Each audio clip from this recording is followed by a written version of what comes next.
നമസ്കാരം, ദീപിക ന്യൂസിലേക്ക് സ്വാഗതം. പ്രധാന വാർത്തകൾ.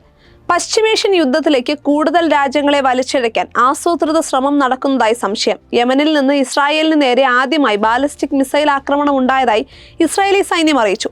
ഇതോടൊപ്പം ഇറാനും ലബനനിലെ ഹിസ്ബുള്ളയും വെള്ളിയാഴ്ച രാത്രിയും ശനിയാഴ്ച പുലർച്ചെയുമായി ഇസ്രായേലിന് നേരെ ആക്രമണം തുടർന്നതായും റിപ്പോർട്ടുകളുണ്ട്. ഇസ്രായേലിന്റെ പ്രധാന ആണവ ഗവേഷണ കേന്ദ്രത്തിന് സമീപവും ബീർഷബ മേഖലയിലും 3 തവണയാണ് അപായ സൈറണുകൾ മുഴങ്ങിയത്.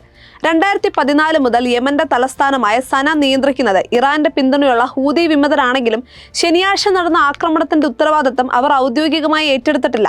2015 മുതൽ സൗദി അറേബ്യയുടെ നേതൃത്വത്തിലുള്ള സഖ്യസേനയുമായി യുദ്ധത്തിലായിരുന്നു ഹൂതികൾ. നിലവിൽ താൽക്കാലിക വെടിനിർത്തൽ കാരണം ഇതുവരെ ഇസ്രായേൽ വിരുദ്ധ നീക്കങ്ങളിൽ നിന്ന് വിട്ടുനിൽക്കുകയായിരുന്നു. ഈ പുതിയ ആക്രമണം മേഖലയിൽ സംഘർഷം കൂടുതൽ സങ്കീർണമാക്കുമെന്നാണ് വിലയിരുത്തപ്പെടുന്നത്. ബാലരാമപുരത്ത് വൻ ആയുധശേഖരം കണ്ടെത്തിയ സംഭവത്തിൽ പോലീസ് അന്വേഷണം ആരംഭിച്ചു. ബാലരാമപുരം പുത്രക്കാട് വാട്ടർ ടാങ്കിന് സമീപം ചാക്കിൽ കെട്ടിയ നിലയിലായിരുന്നു ആയുധങ്ങൾ. തെരഞ്ഞെടുപ്പുമായി ബന്ധപ്പെട്ട് പോലീസ് നടത്തിയ പരിശോധനയ്ക്കിടയിലാണ് ആയുധശേഖരം കണ്ടെത്തിയത്. 6 വാൾ, 2 മഴു, വെട്ടുകത്തികൾ, ഇരുമ്പ് ദണ്ട്, നാടൻ ബോംബുകൾ എന്നിവയാണ് കണ്ടെത്തിയത്. 4 മാസങ്ങൾക്ക് മുൻപ് സ്ഥലത്ത് വലിയ ആക്രമ സംഭവങ്ങൾ ഉണ്ടായിരുന്നു. 2 സംഘങ്ങൾ തമ്മിൽ സംഘർഷമുണ്ടായിരുന്നു. ഇതിന്റെ ഭാഗമായിട്ടാണ് അക്രമി സംഘം സൂക്ഷിച്ച ആയുധങ്ങൾ കണ്ടെത്തിയതെന്നാണ് സൂചന. 2020ക്ക് NDAയിൽ അമിത പ്രാധാന്യം നൽകിയെന്നും NDAയിലെ സീറ്റ് വിഭജനം പാളിയെന്നും SNDP യോഗം ജനറൽ സെക്രട്ടറി വെള്ളാപ്പള്ളി നടേശൻ. റാന്നി, കൊടുങ്ങല്ലൂർ, ഏറ്റുമാനൂർ ഉൾപ്പെടെയുള്ള സീറ്റ് 2020ക്ക് നൽകിയത് തെറ്റായ തീരുമാനമാണെന്നും ഒരു അഭിമുഖത്തിൽ അദ്ദേഹം പറഞ്ഞു. UDFന് 100 സീറ്റ് കിട്ടിയാൽ ലോകാവസാനമായിരിക്കും. കോൺഗ്രസിൽ ചെന്നിത്തലയാണ് മുഖ്യമന്ത്രിയാകാൻ യോഗ്യൻ. VD സതീശൻ വെറും ബഫൂണാണ്. NSS SNDP ഐക്യം തകരാൻ കാരണം NSSനുള്ളിലെ ആഭ്യന്തര പ്രശ്നങ്ങളാണ്. ഐക്യം ഭാവിയിൽ നടക്കുമായിരിക്കുമെന്നും വെള്ളാപ്പള്ളി പറഞ്ഞു. വെള്ളാപ്പള്ളിയുടെ ബഫൂൺ അധിക്ഷേപത്തിനെതിരെ പ്രതികരണവുമായി പ്രതിപക്ഷ നേതാവ് VD സതീശൻ. അദ്ദേഹത്തിന് 90 വയസ്സായി, തന്നെ എന്ത് വേണമെങ്കിലും പറഞ്ഞോട്ടെ എന്ന് സതീശൻ പ്രതികരിച്ചു. രമേശ് ചെന്നിത്തല മുഖ്യമന്ത്രിയാകാൻ യോഗ്യനെന്ന് പറഞ്ഞതിൽ സന്തോഷമുണ്ട്. കോൺഗ്രസ് നേതാവിന്റെ പേര് അദ്ദേഹം മുഖ്യമന്ത്രിയായി പറഞ്ഞു. അപ്പോൾ അദ്ദേഹത്തിന് അറിയാമല്ലോ UDF ജയിക്കുമെന്ന്. താൻ പ്രതിപക്ഷ നേതാവായപ്പോൾ തവളയെപ്പോലെ ചീർത്തു, പന്നനാണ്, വൃത്തികെട്ടവനാണ് എന്നൊക്കെ വെള്ളാപ്പള്ളി പറഞ്ഞിരുന്നെന്നും സതീശൻ കൂട്ടിച്ചേർത്തു.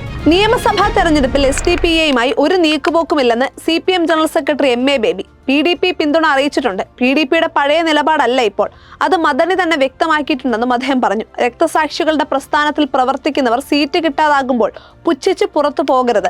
പ്രസ്ഥാനത്തെ അരുംകൊല ചെയ്തവർക്കൊപ്പം പോകുന്നത് അധപ്പതനമാണ്. അപൂർവം ചിലരിൽ പാർലമെന്ററി മോഹമുണ്ട്. ഇത് തെറ്റായ സമീപനമാണെന്നും ബേബി പറഞ്ഞു. മുൻ KPCC അധ്യക്ഷൻ K സുധാകരനെ കോൺഗ്രസ് നേതൃത്വം അടിയന്തരമായി ഡൽഹിക്ക് വിളിപ്പിച്ചു. വെള്ളിയാഴ്ച രാത്രി 10:30 സുധാകരന് ഡൽഹിയിലേക്ക് എത്താനുള്ള നിർദ്ദേശം ലഭിച്ചത്. പുലർച്ചെയോടെ അദ്ദേഹം ഡൽഹിയിലേക്ക് തിരിച്ചു. കോൺഗ്രസ് ദേശീയ അധ്യക്ഷൻ മല്ലികാർജ്ജുൻ ഖാർഗെയുമായി അദ്ദേഹം ഇന്ന് വൈകുന്നേരം കൂടിക്കാഴ്ച നടത്തും. സ്ഥാനാർത്ഥിത്വ നിർണയവുമായി ബന്ധപ്പെട്ട് അദ്ദേഹം പാർട്ടിയോട് ഇടഞ്ഞിരുന്നു. സുധാകരന് KPCC അധ്യക്ഷന്റെ താൽക്കാലിക ചുമതല നൽകിയേക്കുമെന്നും റിപ്പോർട്ടുകളുണ്ട്.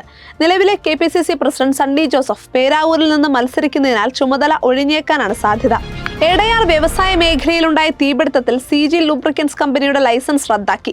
കമ്പനി അടച്ചുപൂട്ടാൻ ഫാക്ടറീസ് ആൻഡ് ബോയിലേഴ്സ് ഡിപ്പാർട്ട്മെന്റ് നിർദ്ദേശം നൽകി. ഗുരുതര സുരക്ഷാ വീഴ്ചയാണ് ഒരു തൊഴിലാളി മരിക്കാനിടയായ തീപിടുത്തത്തിന് കാരണമായത്. കമ്പനിയിൽ വർഷം തോറും നടത്തേണ്ട കോയിൽ ടെസ്റ്റിംഗ് നടത്തിയിട്ടില്ല. ഡിസംബറിൽ നടത്തേണ്ടിയിരുന്ന കോയിൽ ടെസ്റ്റിംഗ് നടത്തിയിട്ടില്ലെന്ന് പ്രാഥമിക പരിശോധനയിൽ വ്യക്തമായി. 17 വർഷം പഴക്കമുള്ള ബോയിലറിൽ നിന്നാണ് തീപിടുത്തമുണ്ടായത്. ഇത് വർഷം തോറും പരിശോധന നടത്തുകയും ലീക്കേജ് ഇല്ല എന്ന് റിപ്പോർട്ട് നൽകുകയും ചെയ്യേണ്ടതാണ്. എന്നാൽ ഈ പരിശോധന നടത്തിയിട്ടില്ല. ബോയിലറിൽ നിന്നുള്ള ലീക്കേജിൽ നിന്നാണ് തീപിടിച്ചത്. കമ്പനിയിലെ മറ്റ് പല ഉപകരണങ്ങളുടെയും സുരക്ഷാ പരിശോധന നടത്തുകയോ അതിന്റെ സർട്ടിഫിക്കറ്റ് സമർപ്പിക്കുകയോ ചെയ്തിട്ടില്ലെന്നും പരിശോധനയിൽ കണ്ടെത്തി. LDF സ്ഥാനാർത്ഥിക്കായി ഔദ്യോഗിക വാർത്താക്കുറിപ്പ് പുറത്തിറക്കിയെന്ന പരാതിയിൽ കണ്ണൂർ ജില്ലാ ഇൻഫർമേഷൻ ഓഫീസർക്ക് സസ്പെൻഷൻ.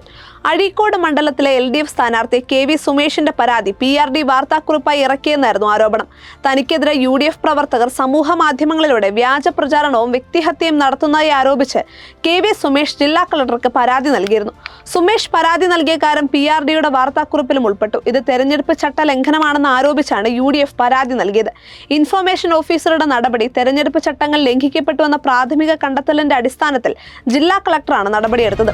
നേപ്പാളിൽ കഴിഞ്ഞ വർഷം നടന്ന ജൻസി ജനകീയ പ്രക്ഷോഭങ്ങളിലെ കൂട്ടക്കൊലയുമായി ബന്ധപ്പെട്ട് മുൻ പ്രധാനമന്ത്രി KP ശർമ്മ ഒലിയും മുൻ ആഭ്യന്തരമന്ത്രിയും അറസ്റ്റിൽ. അറസ്റ്റിന് പിന്നാലെ നേപ്പാളിൽ രാഷ്ട്രീയ ഭൂകമ്പം. അറസ്റ്റിനെ എതിർത്തും അനുകൂലിച്ചും നിരവധി പേർ രംഗത്ത് വന്നു.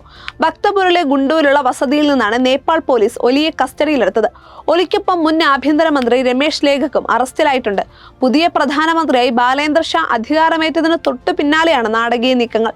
അറസ്റ്റിന് പിന്നാലെ വാഗ്ദാനം പാലിക്കപ്പെടുമെന്നും നിയമത്തിന് മുകളിൽ ആരുമില്ലെന്നും നേപ്പാൾ ആഭ്യന്തരമന്ത്രി സുദൻ ഗുരുങ് എക്സിൽ കുറിച്ചു. ഇത് ആർക്കുമെതിരെയുള്ള പ്രതികാരമല്ലെന്നും നീതിയുടെ തുടക്കം മാത്രമാണെന്നും അദ്ദേഹം വ്യക്തമാക്കി. അതേസമയം രാഷ്ട്രീയ വിരോധം തീർക്കാനാണ് തന്നെ അറസ്റ്റ് ചെയ്തതെന്നും നിയമ പോരാട്ടം തുടരുമെന്നും ഒലി മാധ്യമങ്ങളോട് പ്രതികരിച്ചു. കഴിഞ്ഞ വർഷം സെപ്റ്റംബർ 8-നും 9-നും നടന്ന അഴിമതി വിരുദ്ധ യുവജന പ്രക്ഷോഭത്തിനിടെ ഉണ്ടായ വെടിവെപ്പിൽ 19 യുവാക്കളടക്കം 70ഓളം പേർ കൊല്ലപ്പെട്ടിരുന്നു. ഇതോടുകൂടി പ്രധാന വാർത്തകൾ അവസാനിച്ചു. സത്യസന്ധമായ വാർത്തകൾ അറിയാൻ ദീപിക ന്യൂസ് ഫോളോ ചെയ്യൂ.